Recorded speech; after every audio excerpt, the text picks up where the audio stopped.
And in this episode, I really want to talk about how I am finally balancing, relaxing, feeling like I have control over my body.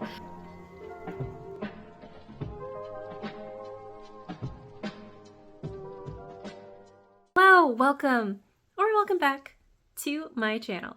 My name is Arielle. This is Feeling My Feelings, where I finally get to feel my feelings after years of dissociating from them. And I will say, feeling my feelings is such a huge way to regulate my nervous system and balance myself out. I have had a lot of anxiety. I myself consider myself neurodivergent. I'm on the autism spectrum. I probably have ADHD. I'm very empathic. I am very hypersensitive. So I tend to get overwhelmed pretty easily. Here are some things that I am doing right now to regulate my nervous system and be balanced. I think there is actual scientific backing to this, that certain frequencies do unlock parts of your brain. One of my favorite things to do right now is listen to meditation music. So that means high hertz music, that means singing bowls or certain decibels. Like, I specifically listen to, I think it's 432 hertz music, as well as, in particular, there is this channel I love. Her name is Irene Athanasiou. Sorry if I butchered that. But she has videos where she does sound baths for parasympathetic nervous system healing. And I noticed that whenever I listen to it, it's like my brain does instantly start to relax. Now, warning, I do sometimes fall asleep. I get a little bit drowsy, so it's not something that you want to do while you are like driving or whatever. But yeah, again, even if you aren't as into the sound baths or meditation or whatever, there is some science to this where it will trigger parts of your brain. It'll trigger the parasympathetic area of your brain, and it'll help you calm down. It'll help your brain calm down and balance. It's awesome. I've been doing it like once daily at least. Sometimes I do it in between, like in the middle of a work day, like around lunchtime if I need a quick break. Sometimes I'll do it right after work. Sometimes I'll do it right before I fall asleep. Sometimes I'll have it on while I'm sleeping. So yeah, I would look around on YouTube for free, look for like sound bath healing music. Even if you've never tried it before, you might be surprised as to your reaction to it. Also, try out different frequencies, because I don't know, it might vary person to person, like what resonates literally with them. Also, I will say if you believe in like chakra healing as well, there are some great meditation music YouTube videos. If you're into chakra healing as well, there are some specific frequencies that hit each of your chakras. If you're into sound baths, you might know this already. Like you have your crown, your third eye, all the other chakras. Different frequencies, different sound bowls actually were even made to help activate these different parts of your body. And there are great YouTube videos as well that are either specific to one chakra, groups of chakras, or all of them at once. It's calming, it works, I swear. I love red light therapy. So it's exactly what it sounds like if you haven't heard of it yet. But you can buy red light therapy lamps. There are ones with varying qualities on Amazon and in a lot of other homeware, places like that. So I tend to do maybe around 20 minutes of red light therapy a day. I lay down and do it. Sometimes if I actually have, like, I just pulled my back literally bending down to grab something at the grocery store the other day. It happens. And so what really helped to ease the pain is actually red light therapy. What it does in a nutshell, I'm not a scientist, but from what I gather and Googled, it helps you with inflammation. It helps lessen it. It probably does affects certain areas of your brain and stuff, like meditation music. I love it. And you can, and also what I learned is that it does sort of activate cells to heal, or like it activates your mitochondria, which is like the powerhouse of the cell, which is what most of us took away from science because they kept drilling that in our heads. But anyway, red light therapy makes me feel so relaxed at the end of the day. And especially as a hypermobile person with posture problems, physically, I really need that. It's hard for me to get out of tension a lot of the times. So it helps a lot to just like have another device that can relax my body tension. Give it a try, try it out for a little bit. Look it up and ask your doctor if it's right for you. But I love it.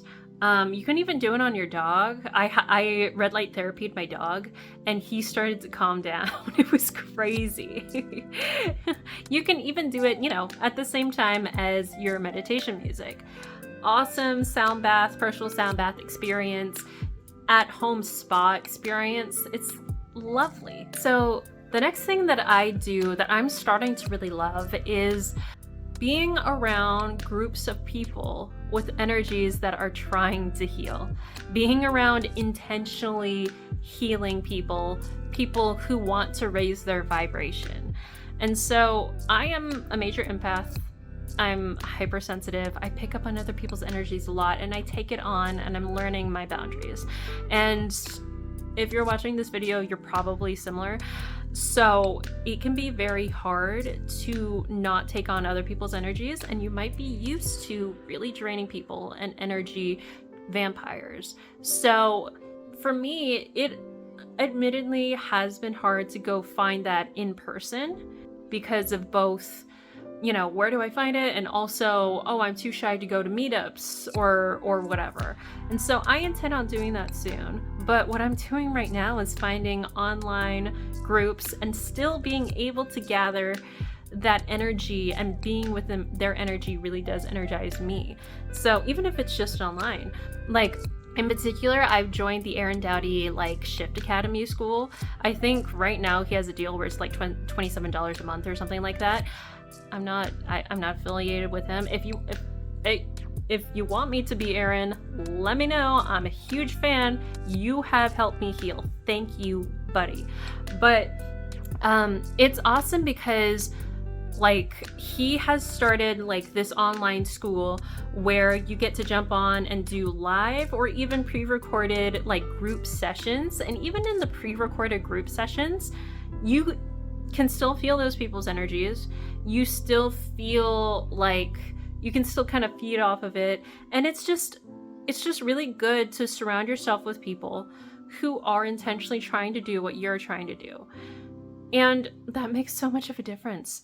I know that's kind of obvious, but that makes so much of a difference. And if you can't, spend extra money, or you can't find another group like that you like, there's always your favorite spiritual or healing YouTubers can have live stream sessions. There's all of those on Instagram and Facebook, on TikTok. There are people doing just live Reiki on TikTok. Hold on, let me Reiki you. Can you feel it? Let me do it real quick. My hand's shaking because I'm Reikiing so much. But all of that stuff is awesome. And if you're hypersensitive, if you're empathic, then you'll be able to feel their energies. And it's great to find groups because it gets multiplied. And as a person who didn't grow up around a lot of people who were into that stuff or who were empathic, I found it really cool to feel that basically everyone in a room was the energy that I wanted them to be. I know that's a weird explanation, but yeah.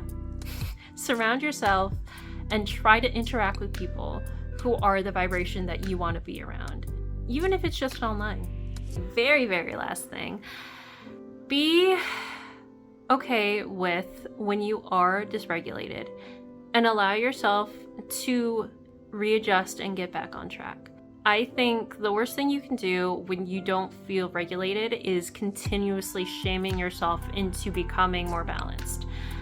I mean, maybe you need the initial kick in the ass in order to realize that life's a hot mess. I know maybe initially I need to wake up, okay? But after that, if my motivation is always that, you know, you're a slob, or it's always that, like, you're too nervous, or no one's gonna, like, be attracted to your YouTube videos or whatever, if you always seem uppity and nervous, like, if your motivation is constantly trying to avoid other things, trying to avoid shame, if you're always trying to people please, if you're in these heightened states all of the time, if you're in a mindset that doesn't talk to itself well, then that is probably the huge root of why you are dysregulated. And even if other things are happening, even if you have a lot of health problems that are feeding your dysregulation, a huge thing is to be able to take control of your mind. Know that you get to make yourself feel relaxed. You get to be in control of balancing yourself. You get to decide how you want to live, how you want to balance. Remember that you have control.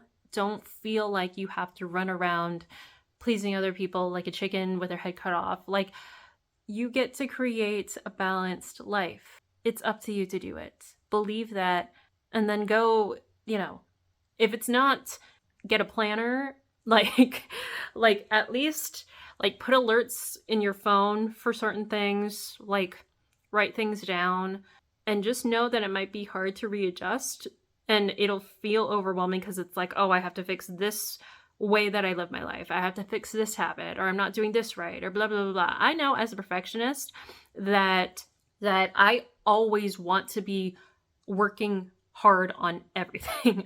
As a perfectionist, I think almost every single aspect of my life, whether that's health or love life or career or how often I clean my bathroom, like all of that, I want to do perfectly on time.